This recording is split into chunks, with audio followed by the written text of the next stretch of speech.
Hey folks, Brian Keene with Occam Defense, and the time has arrived. We finally have our MagCatch swaging tool ready for sale, and here's a demo video about how to use it. If you are a Fat Bottom MagCatch customer, you're going to want to also watch a video called Tuning the Fat Bottom MagCatch and MagCatches in general. I'll link to it in the description notes below. So the things you will need: the MagCatch swaging tool. We use a screwdriver, but you just need something that's got a 5mm diameter shaft, or about 0.197 inches, safety glasses, a range flag, a number 16 drill, or smaller, anything up to a 19 would be fine. A countersink is extremely helpful. This is a 1/4 inch 6-flute carbide from McMaster Car, but another one would work just fine. Cordless drill, super handy, but a drill press would work fine or better for this. Pair of Nipex pliers if you got them. If you don't, use what you got, but these are part number 8603250. They are my favorite, darn near my favorite tool on the planet other than a knife. Spring-loaded counterpunch, or punch. This is a punch which has a little built-in hammer in it, and when you press down will give a little impact. That's super useful for testing later on. You'll need the gun or trigger guard or receiver with trigger guard that you're going to be working on. Again, clear your gun. If you don't know how to do that, find a video on it or get some training, but this should be in the chamber before you start, as well as the safety glasses on your face. This is not the obligatory wear safety glasses so we don't get sued. This spring has a ton of energy in it when it's cocked, and you don't want that going off in your face. Fat bottom or other MagCatch. The 5mm, what do they call these? An open end rivet, something like that. The axis pin that came in your kit, and then a MagCatch spring. This is the spring compression tool that comes, it's kind of a single-use item, but comes with the fat bottom. Robert Forbes makes a very fine tool at robertforbes.com if you're not using our kit. All right, let's get down to business. So the first thing that you're going to need to do is cock your spring in your fat bottom. So we're going to take, this spring has a short leg to the left and a long leg to the right. We're going to index the short leg down in the MagCatch.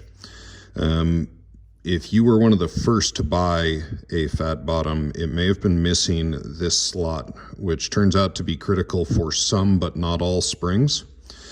If you find that you can't get the MagCatch to go nicely into the trigger guard, give us a ring and we'll swap that one out with you.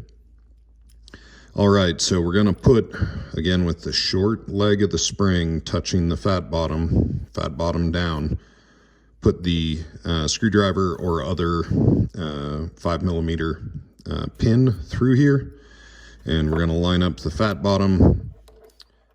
It's got, see this little groove in here? That's for the spring, and you're going to just, with both hands, firmly but not excessively, just press down and it'll lock in. Then you're going to take this screwdriver out. That is what allows this spring to come free. So we're definitely into safety glass territory at the moment. Okay, now we have the spring cocked with the fat bottom in the spring compressor. Now we're going to do a little prep work on these two holes here. And there's a trick that we use in the shop that works really well for this. This countersink here, we're going to chuck it in the drill, and we're going to run the drill very slow. Running it fast will cause chatter here. Running it very slow will not. We're going to put just a tiny whisper of a chamfer, a 45 countersink, on both sides of this. What that does is let the rivet go somewhere. And I'm just going to use a fair amount of force here, and but low RPM.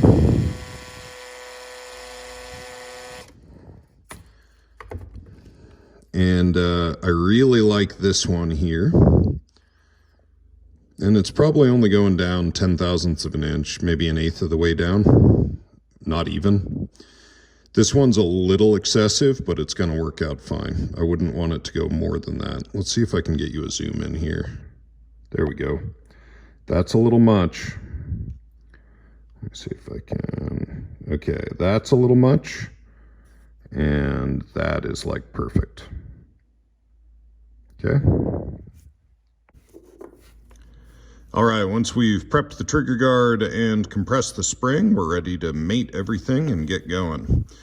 So you're going to line up these two holes in this orientation.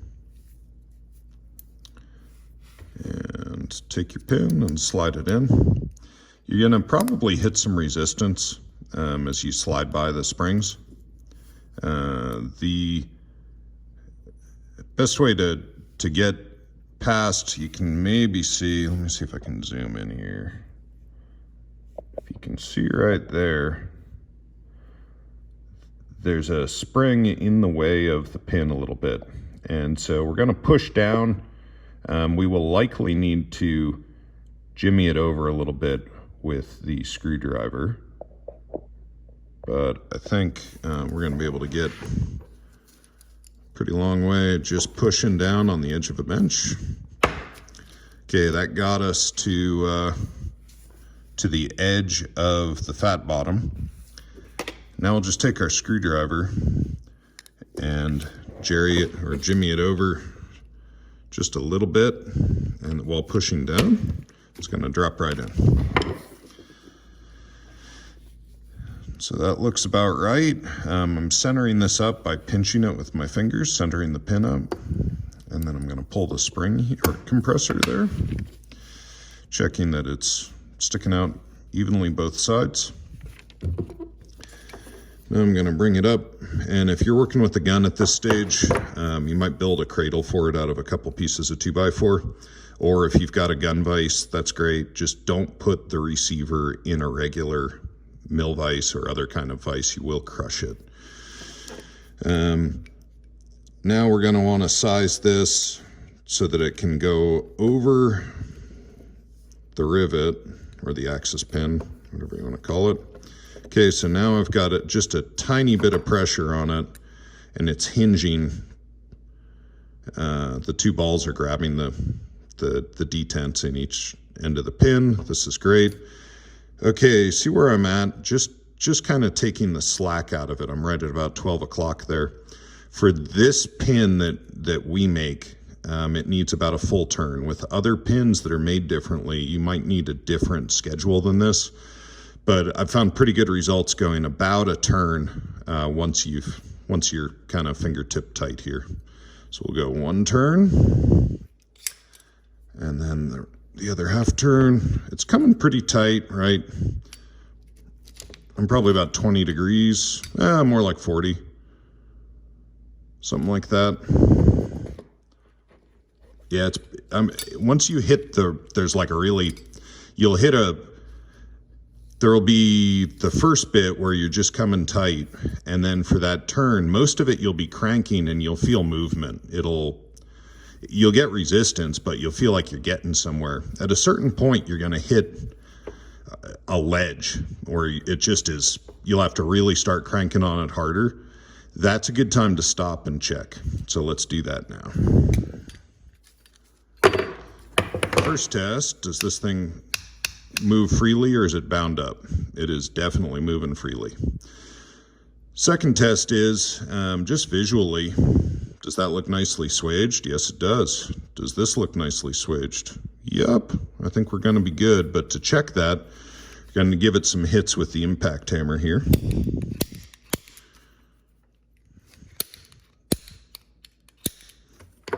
Now it might have shifted a little bit, but it didn't hammer in, and that's what I'm looking for. Is not that it's actually translating. This one looks great. I think we've got a successful swage. Okay, so hope this demo on MagCatch swaging was useful to you. If you would like to undertake this project, you can find the swaging tool and our fat bottom MagCatch at our website, occamdefense.com. As was stated earlier, if you got questions, please email us admin@occamdefense.com, and you will get an actual response from an actual American who actually knows something about AKs. And if it's really tricky, it'll get elevated to me. But I've got some really good people who know what's up and will get you good advice. Thanks for watching. Have a great day.